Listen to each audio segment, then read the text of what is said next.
Hi there, I'm Sarah, and I'm not the kind of person who usually shares their life stories. But something happened a while back that's been on my mind, and I think it's time to get it off my chest. So let's rewind to a few months ago. My name is Sarah Hudson, and I'm 46 years old. I've been working as a cram school lecturer for years now, and my husband, Robert, is just 4 years older than me, running his architectural firm. We met back in college, and things were great until we decided to bring a child into the mix. That child, our son Michael, changed everything. Before Michael, I was a school teacher, and after he was born, I became a tutor and eventually a cram school lecturer. I had to work hard to provide for our family, and it meant long hours and sometimes leaving Michael with my parents. Robert's architectural firm struggled at first, but he finally managed to get it off the ground, and that's when things started to change between us. I always dreamed of becoming a teacher, not the traditional kind you find at schools, but one who helps children find their path. My current job fulfilled that old dream, and I loved guiding kids like Michael. He grew up to be a bright young man, even though I wasn't around as much as I'd have liked. I have to thank my mother for being there for him during those early years. Now Michael is 20 years old and attending law school. He's always had a passion for law, and he's been preparing for the bar exam alongside his classes. He's a competitive young man, and when he needed help with his studies, he'd ask me. Despite my absence, Michael has always been kind to me. But as Michael grew, my relationship with Robert somehow became more formal. Our marriage had been fantastic until Robert decided to start his architectural firm around the time we were enrolling Michael in kindergarten. He had conflicts with his boss at his previous job, which led to this big decision. Starting a firm wasn't easy, and he had to find clients, manage finances, and handle the business side of things. While he was an excellent designer, management was a challenge for him. I decided to find a job that paid enough to cover all our living expenses. I started working at a tutoring center, but the hours were limited. So I ended up working for a friend who ran a prep school, and I fully committed to my job. House chores had to take a backseat, and I'd catch up on weekends or have my mom help out. Now, I didn't expect Robert to help with the chores. What I wanted was for him to get his newly started design firm on track. Maybe I seemed spiteful at times, but when I came home late from work, he used to make snide remarks. Leaving Michael alone like that, such a good mom, huh? Those words stung, but I was too exhausted to argue.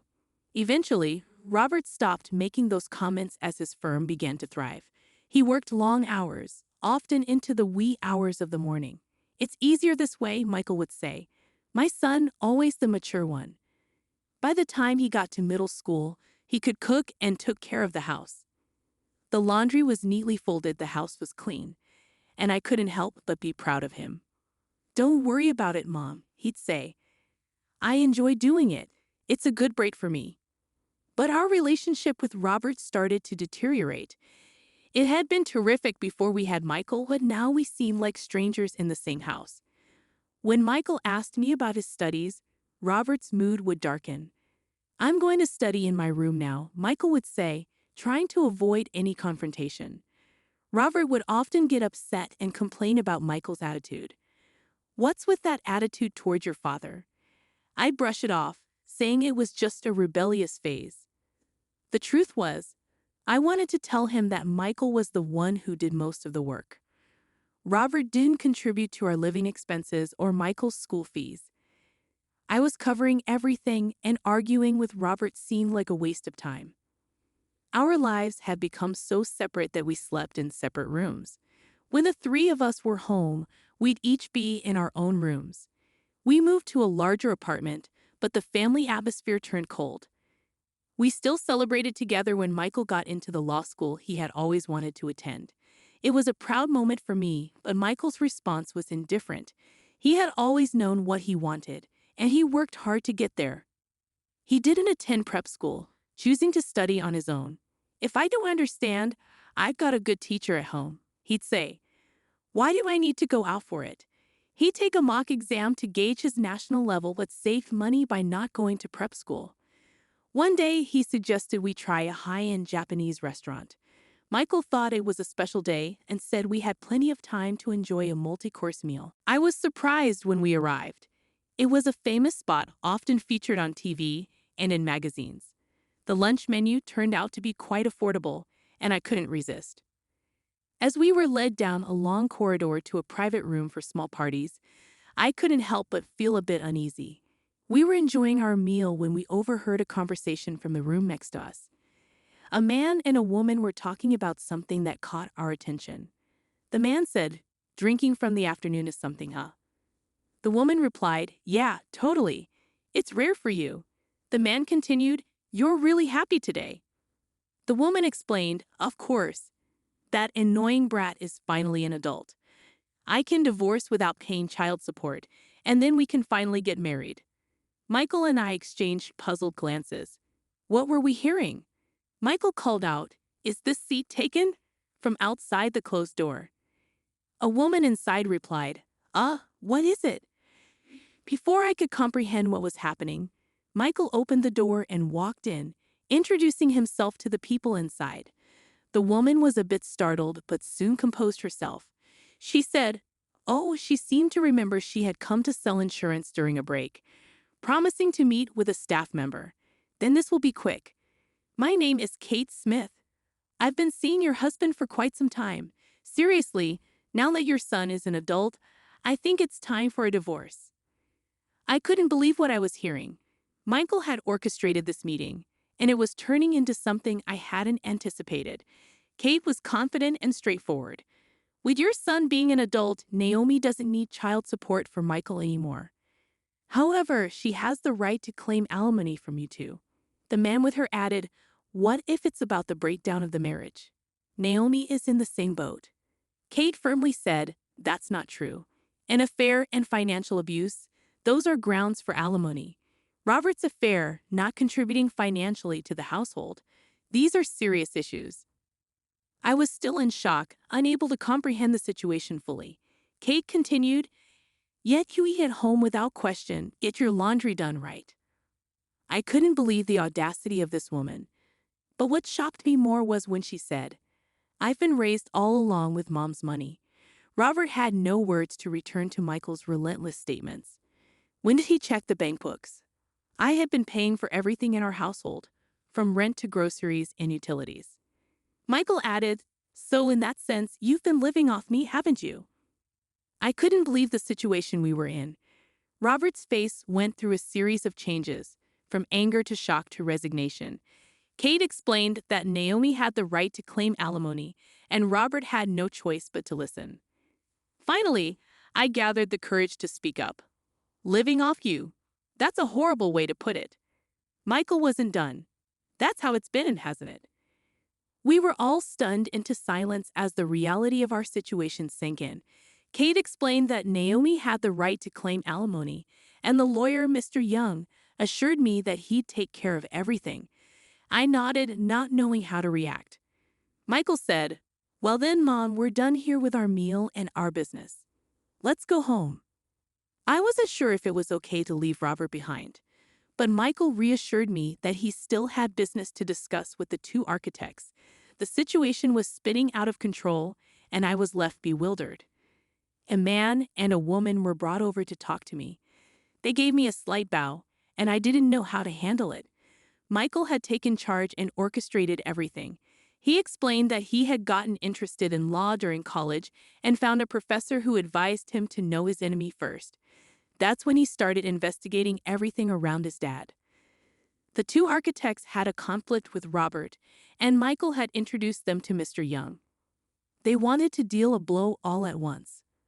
I was astonished at how much Michael had grown without me realizing it. Sometime after that, we moved to a slightly smaller place, and our family situation changed. Robert faced more challenges as he lost important clients. He tried to borrow funds and went to see my parents. They reprimanded him for the recent turn of events, and my mother, who adored her grandson, was upset. Our family faced financial difficulties. My salary had decreased due to the alimony, and our relationship with Robert had become even more strained. I couldn't help but think that maybe we should have divorced properly earlier.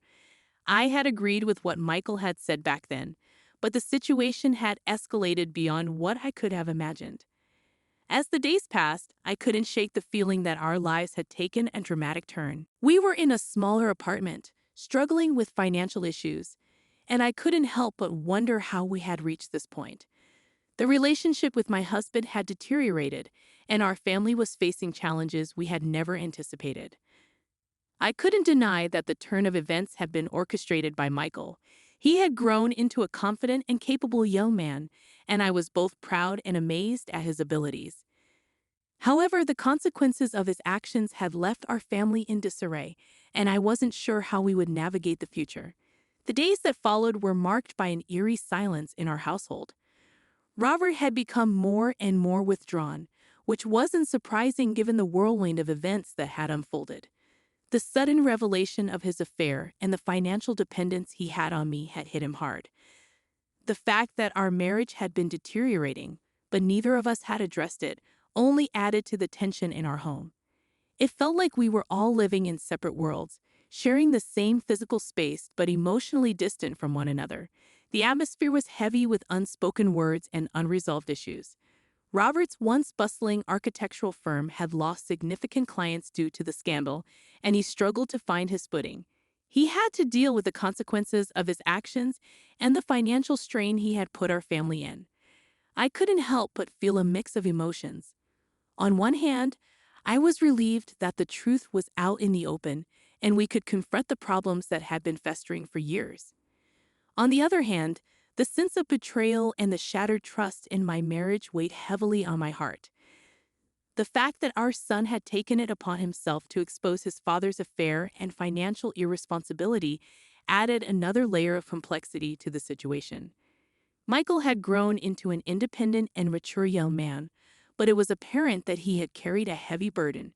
The revelation of Robert's actions and the subsequent legal proceedings had thrust our family into the spotlight, leaving us exposed to judgment and scrutiny from others. I couldn't help but worry about the impact this would have on Michael and his future. As for Robert, his shame and regret were palpable. He had gone from being a successful architect to a man struggling to salvage his reputation and business. It was clear that he had not anticipated the consequences of his actions, and it left him in a state of despair. Our marriage, which had once been filled with love and dreams, had crumbled, and I wondered if there was any hope of rebuilding what was lost. In the midst of the turmoil, I found solace in the support of my family and friends. They stood by me during this challenging time, offering a shoulder to lean on and words of encouragement. It was a reminder that I wasn't alone in this journey and that there were people who cared about my well-being and that of my son. The legal proceedings continued, and it became increasingly apparent that the road ahead would be long and arduous. The divorce was inevitable, but the negotiations over alimony and the division of assets would be a complex and emotionally charged process. It was a stark reminder of how our lives had become entangled, and now we had to untangle them with legal precision. Despite the pain and uncertainty, I couldn't help but feel a glimmer of hope for the future. Michael, despite the challenges he faced, had shown resilience and determination. He had a clear sense of direction in his life, and I knew he would go on to achieve great things. As for me, I had the opportunity to redefine my life and pursue my own dreams and aspirations. The journey ahead would be difficult, and there were many questions that remained unanswered. What would become of Robert's architectural firm, and how would he rebuild his life? How would our family relationships evolve in the wake of these revelations? And most importantly, how would we heal from the wounds of the past and find a way to move forward? The road to recovery was uncertain, but one thing was clear: we were all forever changed by the events of the past months. Our family had been through a storm, and while we may have been battered and bruised, there was a glimmer of hope on the horizon. As we faced the challenges of the present and the uncertainty of the future, one thing remained constant: the love and bond that tied us together, even in the midst of turmoil.